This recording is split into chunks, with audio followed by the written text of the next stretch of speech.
ಏನು ಭೈರವ ಲೀಲೆ ಈ ವಿಶ್ವ ವಿಭ್ರಮಣೆ, ಏನು ಭೂತ ಗ್ರಾಮ ನರ್ತನೋನ್ಮಾದ, ಏನಗ್ನಿಗೋಳಗಳು ಏನಂತರಾಳಗಳು, ಏನು ವಿಸ್ಮಯ ಸೃಷ್ಟಿ ಮಂಕುತಿಮ್ಮ. ಏನು ಭೈರವ ಲೀಲೆ ಈ ವಿಶ್ವ ವಿಭ್ರಮಣೆ, ಏನು ಭೂತ ಗ್ರಾಮ ನರ್ತನೋನ್ಮಾದ, ಏನಗ್ನಿಗೋಳಗಳು ಏನಂತರಾಳಗಳು, ಏನು ವಿಸ್ಮಯ ಸೃಷ್ಟಿ ಮಂಕುತಿಮ್ಮ.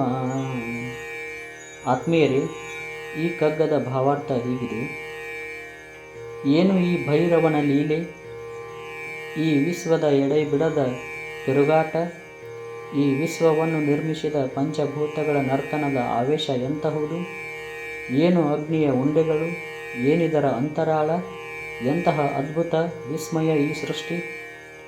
ಶಿವನ ನೃತ್ಯದಲ್ಲಿ ಎರಡು ಬಗೆ, ಒಂದು ಸಂತೋಷ ನೀಡುವ ಕಣ್ಣಿಗೆ ಮುದ ನೀಡುವ ಲಾಸ್ಯ, ಇನ್ನೊಂದು ಭಯ ಹುಟ್ಟಿಸುವ ತಾಂಡವ ನೃತ್ಯ. ಅಸಾಮಾನ್ಯವಾದ ಕಲ್ಪನಾತೀತವಾದ ಈ ಪ್ರಪಂಚ ತಿರುಗುತ್ತಿರುವ ವೇಗ, ಪಂಚಭೂತಗಳು ಹಲವಾರು ಮುಖಗಳಲ್ಲಿ ಎದ್ದು ಮಹಾಶಕ್ತಿಯಿಂದ ಉನ್ಮಾದದಿಂದ ನರ್ತಿಸುವುದನ್ನು ಕಂಡಾಗ ಈ ಭೈರವ ಲೀಲೆ ನಿಜವಾಗಿಯೂ ತಾಂಡವವೇ ಎನ್ನಿಸುವುದು ಸಹಜ. ಪ್ರಪಂಚದ ಸೃಷ್ಟಿಯೇ ಒಂದು ಅನನ್ಯವಾದ ಒಗಟು. ಅದನ್ನು ಬಿಡಿಸುವುದರಲ್ಲಿ, ತಿಳಿದುಕೊಳ್ಳುವುದರಲ್ಲಿ ತತ್ವಜ್ಞಾನಿಗಳು, ವಿಜ್ಞಾನಿಗಳು ಸತತವಾಗಿ ಶ್ರಮಿಸಿದ್ದಾರೆ. ಆದಿಯಲ್ಲಿ ಏನೂ ಅಲ್ಲದ, ಆದರೆ ಎಲ್ಲವೂ ಆಗಿರುವ, ಅನಂತವಾಗಿದ್ದರೂ ಶೂನ್ಯವಾಗಿದ್ದ ಸ್ಥಿತಿಯೊಂದಿತ್ತು.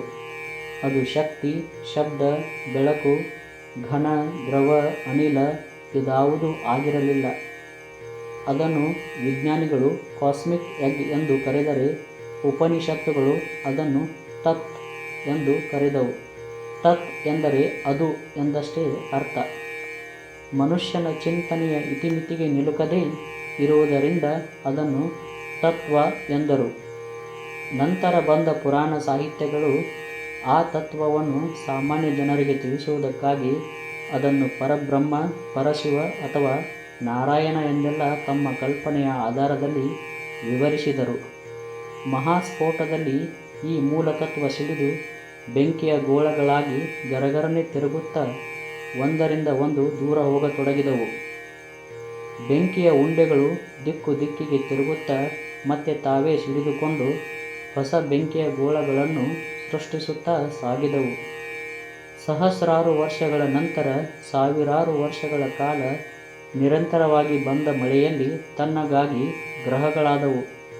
ದೊಡ್ಡ ಬೆಂಕಿಯ ಉಂಡೆಗಳು ಉರಿಯುತ್ತಾ ತಣ್ಣಗಾಗದೆ ಬೆಳಕು ಕೊಡುತ್ತಾ ನಕ್ಷತ್ರಗಳಾದವು. ನಮ್ಮ ಸೂರ್ಯನು ಅಂಥ ಬೆಂಕಿಯ ಚಂಡೆ. ಈ ಪ್ರಪಂಚ ಎಷ್ಟು ದೊಡ್ಡದು! ಬೆಳಕಿನ ವೇಗದಲ್ಲಿ, ಅಂದರೆ ಸೆಕೆಂಡಿಗೆ 3,00,000 ಕಿಲೋಮೀಟರ್ ವೇಗದಲ್ಲಿ ಹೊರಟರೆ ಶತಕೋಟಿ ವರ್ಷ ಸಾಗಿದರೂ ಈ ಪ್ರಪಂಚದ ಕೊನೆಯನ್ನು ಕಾಣಲಾರೆವು. ಆ ಅಗ್ನಿಗೋಳಗಳು, ಅವುಗಳ ನಡುವಿನ ಅಂತರಾಳ, ಇವುಗಳನ್ನು ಕಲ್ಪಿಸಲು ಕಷ್ಟ. ಅಂತೆಯೇ ಈ ವಿಶ್ವ ಅತ್ಯಂತ ಶ್ರೇಷ್ಠ, ಅನೂಹ್ಯವಾದ ವಿಸ್ಮಯ. ಈ ಅಪರಂಪಾರ ವಿಶ್ವದ ಹರಹನ್ನು, ಆಳವನ್ನು, ವೈವಿಧ್ಯವನ್ನು, ಅದರ ಬೆರಗನ್ನು, ಬೆಡಗನ್ನು ಕಂಡ ಪ್ರತಿಯೊಬ್ಬ ವ್ಯಕ್ತಿಯೂ ಉದ್ಗರಿಸುವ ಮಾತೇ ಈ ಕಗ್ಗ ಎನ್ನುತ್ತಾರೆ ಡಿ ವಿ ಜಿಯವರು. ಧನ್ಯವಾದಗಳು. Thank you.